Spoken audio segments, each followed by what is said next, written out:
एक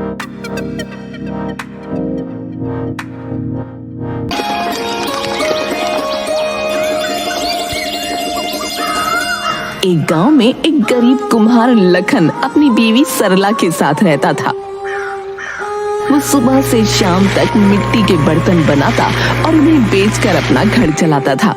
उसकी बीवी सरला भी उसी की तरह मेहनती और अच्छे स्वभाव की औरत थी, लेकिन उसके ठीक बराबर में ही भीमा नाम का एक और कुम्हार भी रहता था, जो लखन के बिल्कुल विपरीत था। एक सुबह वो मजे से पलंग पर सो रहा था, तभी उसकी पत्नी मालती बोली, अरे उठ भी जाओ, अब क्या पलंग तोड़कर ही उठोगे? अरे थोड़ा और सोने दो ना भाग्यवान। कौन सी मेरी गाड़ी छूटी जा रही है, हैं? जरा बाहर निकल कर देखो, लखन कैसे सुबह सवेरे काम पर लग जाता है। उसने इतने सारे बर्तन भी बना डाले, और एक तुम हो जो दोपहर की धूप निकलने से पहले उठते ही नहीं हो। अरे बस बस, उसकी ज्यादा तारीफ मत करो, उठ रहा हूँ अब मैं। भीमा झुंझलाता हुआ अपने घर से निकला तो लखन आराम से बैठा बर्तन बना रहा था। अरे कितने सारे मटके बना लिए इसने, इसका इतना माल तो बिकता भी नहीं है, फिर भी बेकार में सुबह से ही उठकर काम में लग जाता है ये बेवकूफ कहीं का। तभी एक सेठ लखन के पास आता है। अरे लखन, कैसे हो तुम?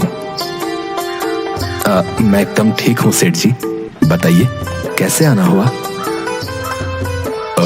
अगले हफ्ते मेरी बेटी की शादी है, उसमें खाने पीने के प्रबंध में लगाने के लिए मुझे तुमसे मटके बनवाने हैं। करीब 100 मटके चाहिए होंगे। ये सुनकर लखन ने आसमान की ओर देखते हुए कहा, प्रभु का बहुत बहुत धन्यवाद, महीने भर के बाद इतने मटके खरीदने के लिए कोई आया है। तुम ठीक 1 सप्ताह में 100 मटके तैयार कर दोगे ना? ये सुनकर भीमा तेजी से वहां पहुंचा।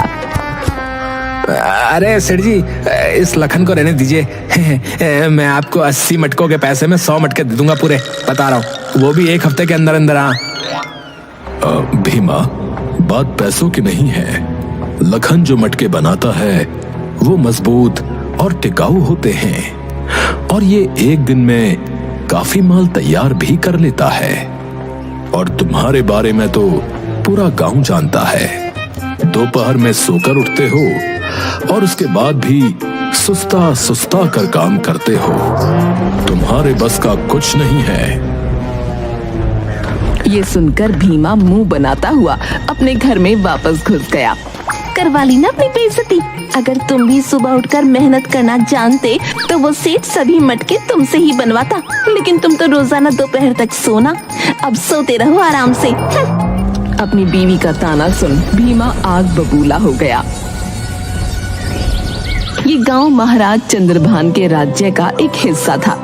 उनकी राजकुमारी थी जिसका नाम था चित्रलेखा। एक दिन राजकुमारी की तालाब में स्नान करने की इच्छा हुई। वो अपनी 2 दासियों के साथ तालाब पर पहुंची, लेकिन स्नान करके जब वो तालाब से बाहर आई तो उनको ठंड लगने लगी। बहुत ठंड लग रही है, जल्दी से आग का इंतजाम कीजिए, नहीं तो हमारी तबीयत बिगड़ जाएगी। राजकुमारी, हम अभी कुछ लकड़ियां इकट्ठी करके लाते हैं, हम उसमें आग जला देंगे और आप आराम से आग के सामने बैठकर अपना शरीर ताप लीजिएगा। नहीं, इतना समय नहीं है, हमें तो बहुत ठंड लग रही है। राजकुमारी इधर उधर नजरें दौड़ाती हैं, तो उन्हें एक कुटिया नजर आती है। वो देखिए, सामने वो छोटी सी कुटिया है ना, वो खाली है, आप उसी में आग लगा दीजिए, हम उसके सामने बैठकर आग ताप लेंगे। लेकिन राजकुमारी, वो कुटिया किसी गरीब इंसान की होगी। वो सब हम देख लेंगे, आप जल्दी से आग जलाइए। राजकुमारी की आज्ञा अनुसार दासियों ने 2 पत्थर उठाए और उनकी मदद से कुटिया में आग लगा डाली। उसके बाद राजकुमारी आग के सामने बैठकर अपने शरीर को तापने लगी। हाँ, अब थोड़ी राहत मिली, वरना न जाने हमारा क्या हाल होता। राजकुमारी अभी अपने शरीर को ताप ही रही थी कि तभी एक बूढ़ा सन्यासी वहां पहुंचा। वो जैसे ही कुटिया को जलते हुए देखता है, उसकी आंखों से आंसू निकल आते हैं। अरे ये कैसे हुआ? मेरी कुटिया में आग किसने लगाई? ये सुन राजकुमारी उसके जवाब में बोलती है, ऋषिवर, हमने अभी अभी तालाब में स्नान किया था। हमें बहुत सर्दी लग रही थी, इसलिए हमने आपकी कुटिया में आग लगवा दी। यह आपने ठीक नहीं किया राजकुमारी। मैंने ये कुटिया बहुत परिश्रम से बनाई थी। ऋषिवर, आप उसकी फिक्र ना करें, हम राजकुमारी हैं। हम महाराज से कहकर आपके लिए एक पक्का घर बनवा कर देंगे। आपको इतनी सी कुटिया में रहकर गुजारा नहीं करना पड़ेगा। आपको अपने राजकुमारी होने पर बहुत घमंड है ना? तभी आपने मेरी कुटिया में आग लगा दी, ये सोचकर कि आप हमें इसकी जगह बड़ा घर बनवा कर दे देंगी। लेकिन शायद आपको ज्ञात नहीं है कि परिश्रम से बनाई हुई कुटिया भीख में दिए गए घर से अधिक मायने रखती है। और मैं एक सन्यासी हूं, मुझे बड़े घर का लोभ नहीं है। जिस धन वैभव के बल पर आपने ये पाप किया है, वो धन वैभव अब आपके काम नहीं आ पाएगा। ये सुनकर राजकुमारी और उनकी दोनों दासियां भयभीत हो गईं। मैं आपको श्राप देता हूं राजकुमारी, आप जल्द ही अपने पैरों से अपाहिज हो जाएंगी। आपका धन वैभव, आपका राजकोष कुछ भी आपके काम ना आ सकेगा। एक राजकुमारी होने के बावजूद भी आप अपने पैरों पर कभी खड़ी नहीं हो पाएंगी। सन्यासी के इतना कहते ही राजकुमारी को अपने पैरों में दर्द महसूस होने लगा। दोनों दासियां परेशान हो उठीं। वो जल्दी से राजकुमारी को किसी तरह रथ में बैठाती हैं और उन्हें लेकर महल पहुंचती हैं। महल पहुंचने के बाद राजकुमारी को कुर्सी पर बैठाया गया। महाराज, महारानी और सभी दरबारी उनको दर्द में कराहता हुआ देखकर परेशान हो उठते हैं। राजकुमारी, ये आपको क्या हुआ? आपके चेहरे पर इतना कष्ट क्यों झलक रहा है? उनके जवाब में एक दासी बोलती है, महाराज, दोपहर राजकुमारी हमारे साथ तालाब में स्नान करने गई थीं। तब दासी स्नान से लेकर कुटिया को जलाने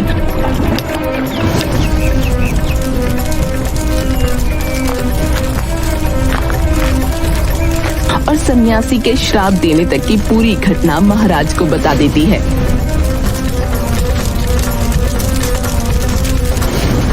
जिसे सुनते ही महाराज के पैरों तले जमीन निकल जाती है। मंत्री जी, उस सन्यासी की खोज प्रारंभ कीजिए और जैसे ही उनकी खबर लगती है तो हमें बताइए। हम उनसे जाकर स्वयं बात करेंगे, उनसे क्षमा याचना करेंगे। अगर उन्होंने अपना श्राप वापस नहीं लिया तो राजकुमारी कभी भी अपने पैरों पर नहीं चल पाएंगी। महाराज की आज्ञा से सभी सिपाही और कोतवाल उस सन्यासी की तलाश में लग जाते हैं। कुछ दिनों की तलाश के बाद एक सिपाही दरबार में हाजिर होता है। महाराज, हमें एक सन्यासी मिले हैं। उसी जंगल में एक बरगद के पेड़ के नीचे वो निवास कर रहे हैं। क्या वो वही सन्यासी हैं जिन्होंने राजकुमारी को श्राप दिया है? जी महाराज, उस दिन जो दासियां राजकुमारी के साथ थीं, उन्होंने उस सन्यासी को पहचान लिया है। भगवान का बहुत बहुत धन्यवाद। हमें अभी उनके पास ले चलिए।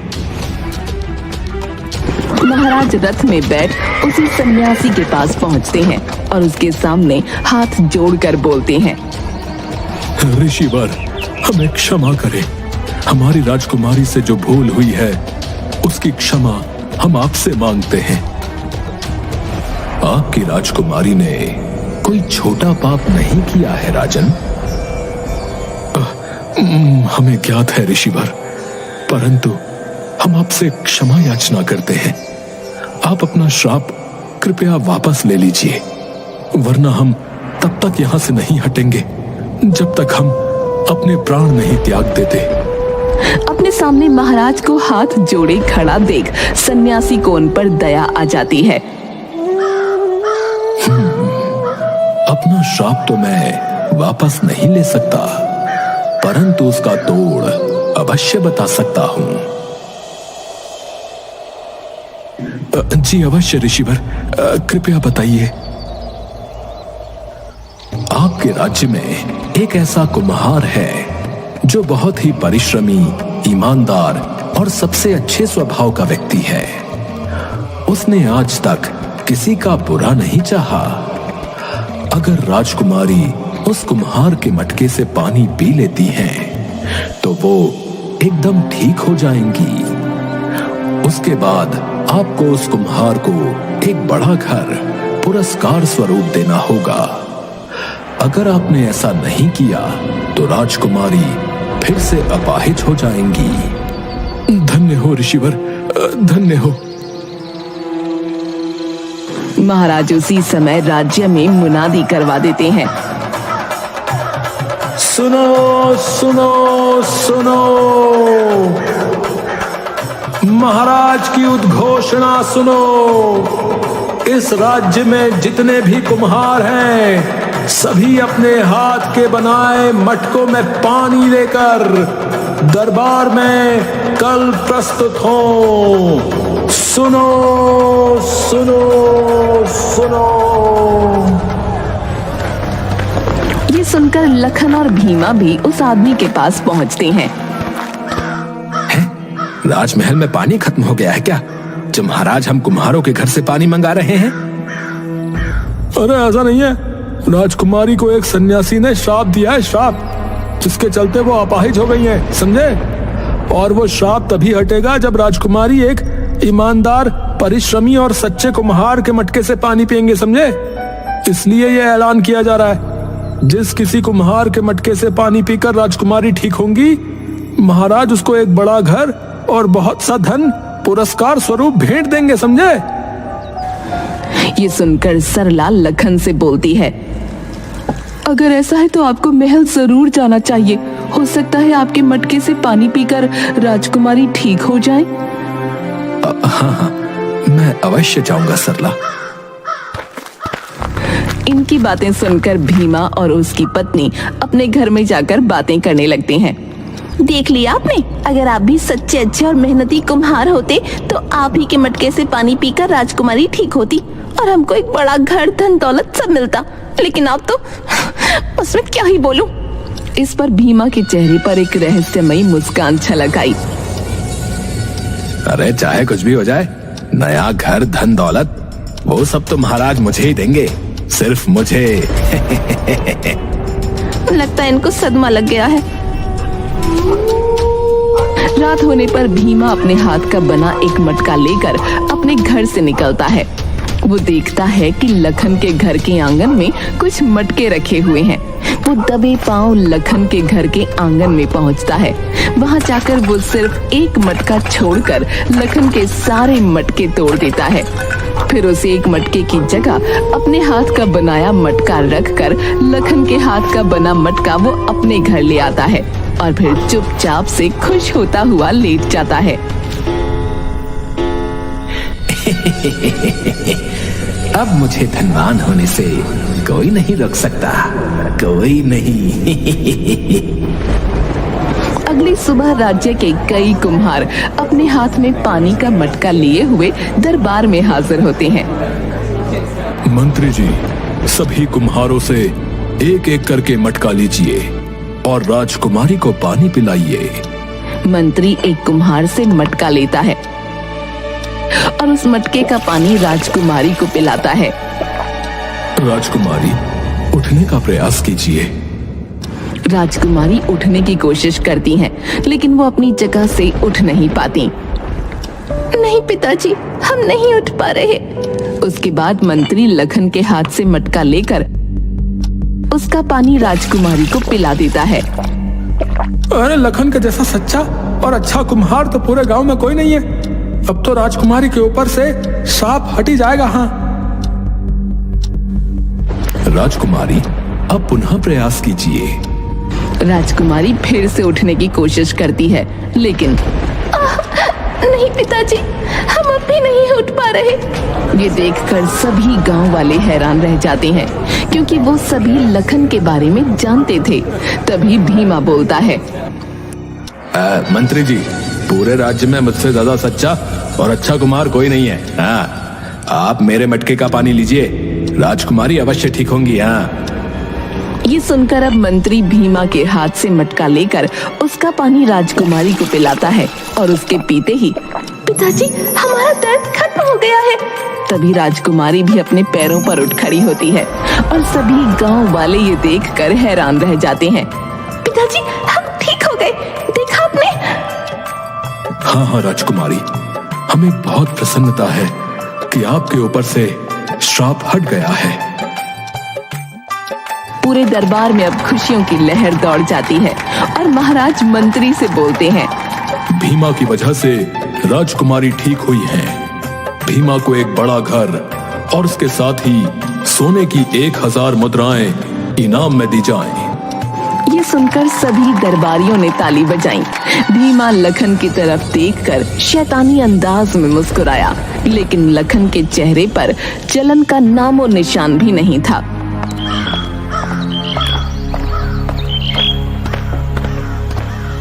ये कैसे हो सकता है? भीमा तो एक नंबर का आलसी और झूठा इंसान है। उसके हाथ के मटके का पानी पीकर राजकुमारी कैसे ठीक हो गई? सरला, राजकुमारी ठीक हो गई, इससे हमें प्रसन्न होना चाहिए। फिर चाहे वो मेरे मटके के पानी से ठीक हुई या भीमा के, इससे क्या फर्क पड़ता है? महाराज के आदेशानुसार भीमा को एक बड़ा घर बनवा कर दिया गया और 1000 सोने की मुद्राएं भी दी गईं। भीमा अपनी पत्नी के साथ आराम से उसमें रहने लगा। इधर लखन ने अपना काम जारी रखा और मेहनत करता रहा, लेकिन एक दिन पिताजी, पिताजी! क्या हुआ राजकुमारी को?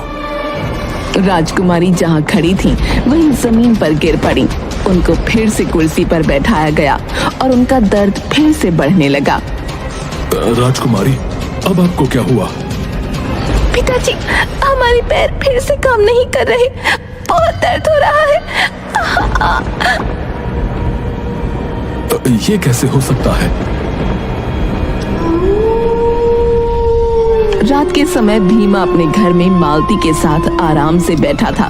तभी 2 सिपाही उसके पास पहुंचे। भीमा, अपने हाथ का बनाया हुआ मटका लो और उसमें थोड़ा पानी लेकर महल चलो, तुमको महाराज ने बुलाया है। महाराज ने? इस समय? भीमा के घर में उस समय उसी के हाथ का बनाया हुआ मटका था। उसने वही उठाया और उसमें पानी लेकर महल में पहुंचा।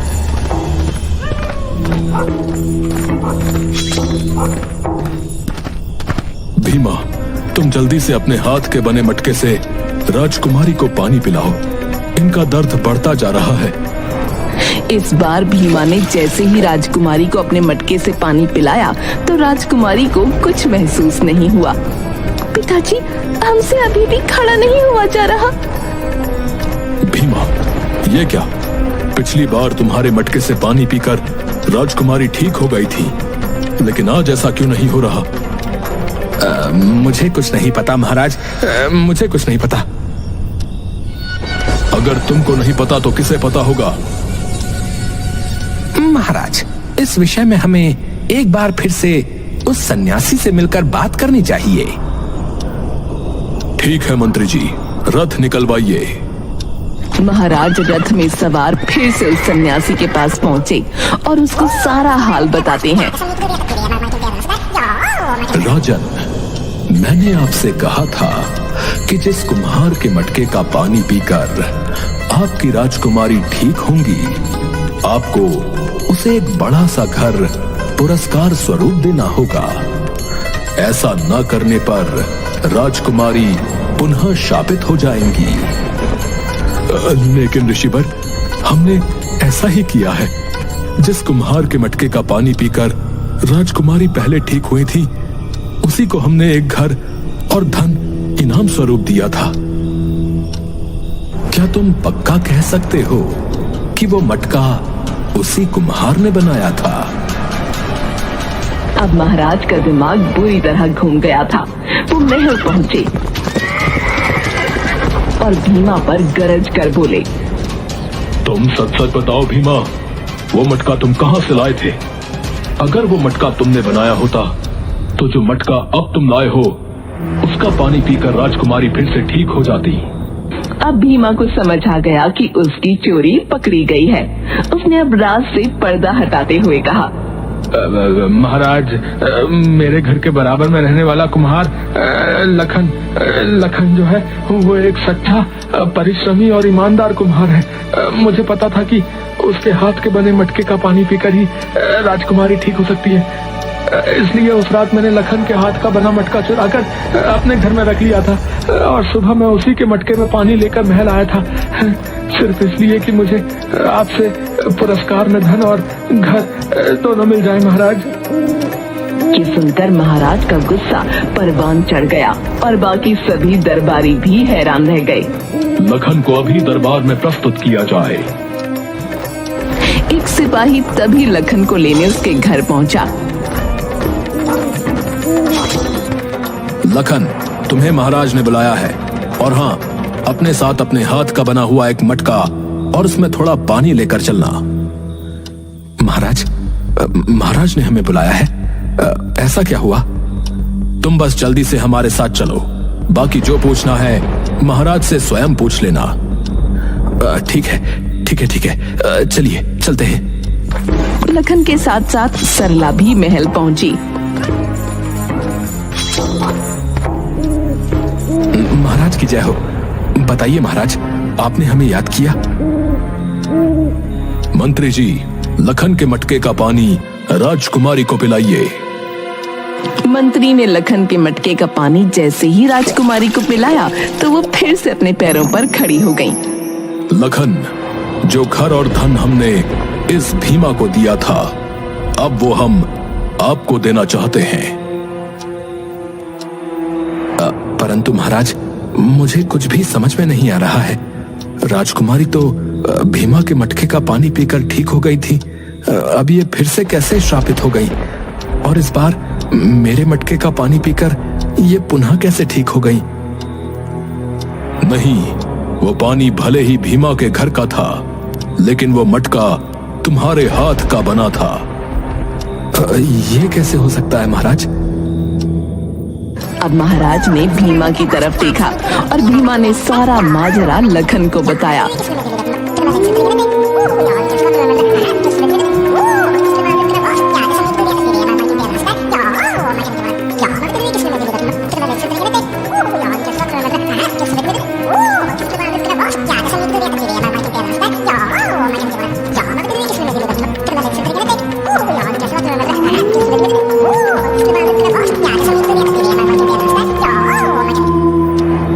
उसकी बात सुनकर लखन और सरला हैरान रह गए। अब तुम जल्दी से अपनी पत्नी के साथ उस घर में जाकर रहना प्रारंभ कर दो, और इस भीमा को हम अभी एक कठोर दंड देना चाहते हैं। महाराज, क्षमा महाराज। महाराज, भीमा ने जो किया वो अनुचित था, परंतु वो भी मेरी ही तरह एक गरीब कुम्हार है। कृपा करके आप उसे कोई दंड न दें और कृपया इसे क्षमा कर दें। लखन, तुम वास्तव में ही बहुत अच्छे और दयालु इंसान हो। हम आपकी बात को काटेंगे नहीं। भीमा, हमने तुम्हें क्षमा किया। ये सुनकर भीमा ने लखन के आगे हाथ जोड़कर उसका धन्यवाद किया। उसके बाद लखन सरला के साथ आराम से उस बड़े से घर में रहने लगा। लेकिन बड़ा घर और धन आने के बावजूद भी लखन ने अपना कुम्हारी का काम जारी रखा, क्योंकि जो कुछ भी आज उसके पास है वो उसे उसकी मेहनत, ईमानदारी और लगन की वजह से ही मिला है। तो हमें उम्मीद है कि आपको हमारी ये कहानी पसंद आई होगी। कृपया हमारे चैनल को सब्सक्राइब करें और सभी अपडेट्स के लिए बेल आइकन जरूर दबाएं। और हाँ, वीडियो लाइक और शेयर करना मत भूलिएगा। Bye bye.